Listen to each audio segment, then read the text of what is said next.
What's going on, guys? Welcome to Comic Island. My name is Joey, and today I'm super excited to bring you my comprehensive details on this upcoming Marvel event called Axis, or AXIS, or whatever we wish to call it. So it was teased when they announced Spider-Verse a few months back, but there were no details at all on what it is.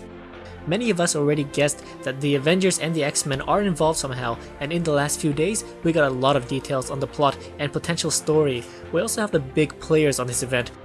By the way, right now at the time of this video, we are not even halfway done the crossover event Original Sin, and Marvel is already preparing us for Spider-Verse and Axis. So without further ado, let's get into the details of this upcoming event. So in the pages of Uncanny Avengers, a lurking shadow of the Red Skull has been making minor appearances. We find out that the Red Skull has taken Professor X's brain and combined it with his own.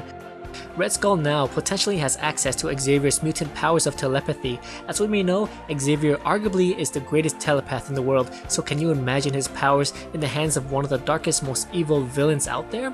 So the minds behind this upcoming event has stated a few heroes will be on the side of the angels, metaphorically speaking of course. This includes Thor, Iron Man, Deadpool, Medusa, Havoc, Quentin Quire, and Kid Apocalypse. Now this is very interesting to me. Obviously naming the other heroes are kinda redundant, but they said two names that interest me: Quentin Quire and Kid Apocalypse. Right now I'm not a fan of where Quire is headed, so I'm hoping he can regain some of his flair and chaotic good persona in the pages of Axis.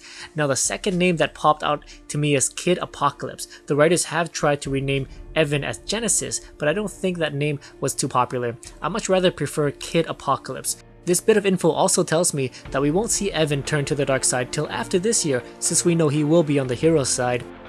Alright, the villains roster will include Absorbing Man, Hobgoblin, Sabretooth, Loki, Doctor Doom, Carnage, and of course the Red Skull. I'm super excited to see Hobgoblin's resurgence after the events of Goblin Nation in the Superior Spider-Man issues, and what Carnage has been up to after his battle with Deadpool. But I'm gonna pick out two names out of this villains roster that really stands out. So in Loki, Agent of Asgard, the reformed Loki is now doing missions for the All-Mother, and with every mission completed, one crime will be erased from history and memory. We will see the Trickster and Doctor Doom do battle in the next issue of Loki, Agent of Asgard, but what I'm super excited to see is, will Loki turn back to his evil ways? Right now, Loki has turned from a villain to an anti-hero, and dare I say he is more of a hero than an anti-hero, and I find that quite boring. In Agent of Asgard issue 5, we see Loki meeting up with his older self, King Loki. Apparently, no matter what the trickster god does, he will grow up to be the villain we all know and love, before Tom Hiddleston greatly affected how we view the trickster in the comics. That being said, I'm not convinced that Thor's brother will be totally on the villain's side. Next up is Doctor Doom. So the comics always try to bring in history to make it feel more real to us that the events could possibly take place in our world. Well, let's rewind back to World War II, where Hitler almost won and the Red Skull was his right-hand man. Dr. Doom was a young gypsy back then, and the Nazis were killing not only Jews, but anyone they find inferior to themselves. Well, Red Skull still has that Nazi evil seed in him, and I can't imagine Dr. Doom will take too kindly to Red Skull's actions during the war. Alright, now let's get into the plot details and what we know so far. Red Skull now has mastered Xavier's powers and has set up base in Genosha, which will be ground zero for this upcoming event. Our heroes discover that Red Skull has been working in the background to create a re-education camp in the remains of Genosha. Now, according to Marvel Vice President of Publishing Tom Brevoort, Axis all starts when the Red Skull, now fully trained in the psychic powers revived from the transplant of Xavier's dead brain, is amassing an army in the rubble of Genosha to erase mutant kind. In the pages of Captain America, we see Red Skull working with Arnim Zola to deal with one aspect of the big plot. In Uncanny Avengers, we see a number of the cast members grabbed and brought to these re-education camps. In Magneto and Loki, other characters have been grabbed or somehow finds their way to Genosha. Meanwhile, Red Skull has some plans of his own, and Latveria is in the firing line. So I'm super excited that they mentioned Magneto as well. This is moving more towards a villain versus villain than initially predicted. Obviously, after the events of AVX, the Avengers and X-Men must learn to trust each other and put aside their differences in order to defeat the Red Skull. But more than anything, I want to see Doctor Doom, Loki, and Magneto kick some Red Skull ass. Speaking of Magneto, we know he is all about securing the mutant race. That being said, we know the Master of Magnetism won't take too kindly on Red Skull's plans of killing off Homo superiors.